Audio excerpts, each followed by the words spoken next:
So if you are sat here and thinking about one good thing that you wish for Liberia and you hope Liberia achieve, or a testimony that you think Liberia has already achieved and you want it to sustain, there's one thing to achieve something and then go back and lose it. So put something good here. Every day when we come here, we think about Liberia, we will always check in your prayer. And trust me, when we can identify you and remember you, when your prayer comes to pass, we'll call you. Then your prayers are being answered. So we'll be up there. Just write something, write a sentence if you want. So what will be at the exit or the entrance? You can do something wonderful with that. Okay, now we're going to start this program. Liberia's independence and mass atonement Thanksgiving and prayer service. Today is Sunday, July 31st, 2022. Today, we have a theme, and our theme is the role of religion in nation building, but starting with our community. Because today we are here for one purpose. That's why we are a community, common unity. And we want you to know that Liberians and friends of Liberia who are here today, that when we come together and prioritize Liberia, God will make Liberia work. When we come together and prioritize Liberia, God will give us our heart desire. I mean, prioritize. And the Bible says, the Bible says that it is seek first the kingdom of God. It was saying, prioritize God, and God will take you for real. Put God in the first place, and He will take you to places. So when we prioritize Liberia, regardless of our differences, and stand together, Liberia will survive, Liberia will live, Liberia will be sweet for all of us.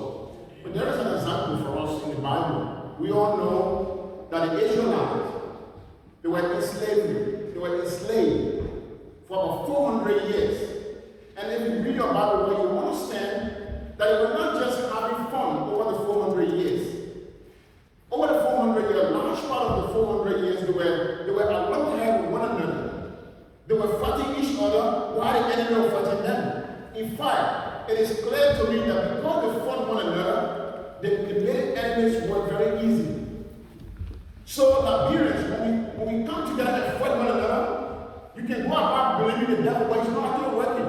It's just relax while you hear yourself. What we try to do is when we are united and working together, he has no space to penetrate. He has no root. Because when you have no root, then after you have difficulty with your shoe.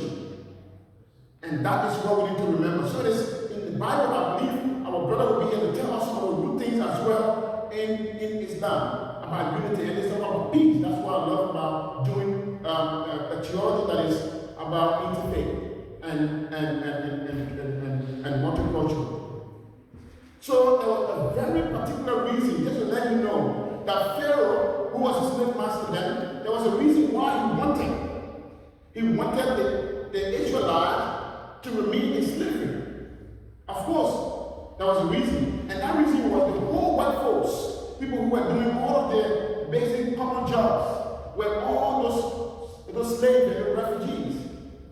And because they were enjoying sitting down in the hot seat and having people working on them, they prefer to create enmity among the refugees, among the slaves, so that they will continue to work for them. So that is the reason why he wanted them to stay. But because the Israelites were angry among themselves, then Pharaoh's work was very easy. And the reason why that the devil wants us Liberians to be fighting one another, to hate and appreciate what we have, to beat on our government, to beat on our pastors, to beat on our community, is because the devil enjoys that. When you do that, there is no pathway for working and building a stronger community. So here today, celebrating our 200 years of freedom from slavery and 175 years of independence, where we can ask for what we want, we can beg for what we want, we can manage what we have, we can say what we want to say, we can do what we want to do for ourselves. It is time for us to know that we can do better just by coming together and uniting more under one umbrella, wherever we come from, tolerate one another. You know, see my brother and myself said that most of the time, go to the mosque here, we have a lot of activity for children. It doesn't take anything away, but it brings more in when we are united. So let's look at Africa. Many of you know the story about African living in America. 89 years of slavery, 89 years of forced labor. But you know why they succeeded those days? Because there was confusion among those people who were transported, kidnapped among themselves, because some of them were privileged. They were living with slave masters who were educated, gave them a little bit of difference for them to educate themselves. But yet, they took themselves better than others, even though they were all slaves. But after 89 years, the history says that some slaves went to school, they left for their master, they decided enough was enough. And the whole nation of the United States began uneasy about slavery. And then people came in, and the whole thing was going to die down. When it ended, it was difficult for slaves to live there, but they wanted to come home. We know our history. In the 18th century, the whole history of Liberia started. When those people, African, our brothers, were looking for a place to settle. We've been hearing about this all through, so I'm not going to bore you with this. But one thing I want you to understand, that if we are united and stay together and respect one another, we are going somewhere.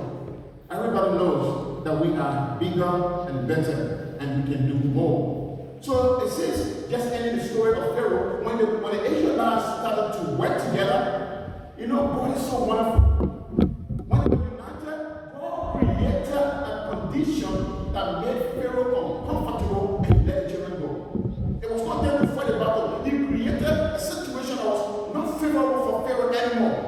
So God is not going to come here because we are united and will create a situation unknown to ourselves that will make us uncomfortable. And so we will be forced to unite and make it work.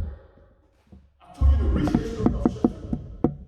2004, 71 Liberian from the refugee remote places of Guinea.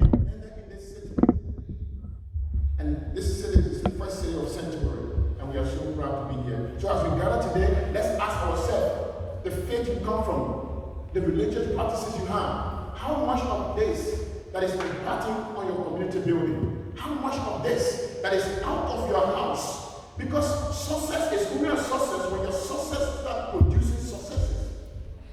You are never successful. Even how many beds you can sleep on overnight if you have 50 houses? How many cars you can ride at the same time? You can only be successful car owner when you have cars given to other people. You can only be successful homeowner when you have your bed. Some people are sleeping on the ground. Even last night they slept on the floor to allow their friends from other people to sleep on their bed. I call you success. That's why it is. But you know what? It is still possible that some people lock their doors. They got extra beds. Say, no, I don't like that. You like people you bring there and start picking your business. Oh, but then your head telling you that you thinking so. Who really want to talk about you? Not that you think you're free and relaxing. But you create that in your head. Sometimes we start hearing voices. People gossiping to you, know you won't be behind it. We say this thing to ourselves, our heart is talking to us. When we are united, we can make it work.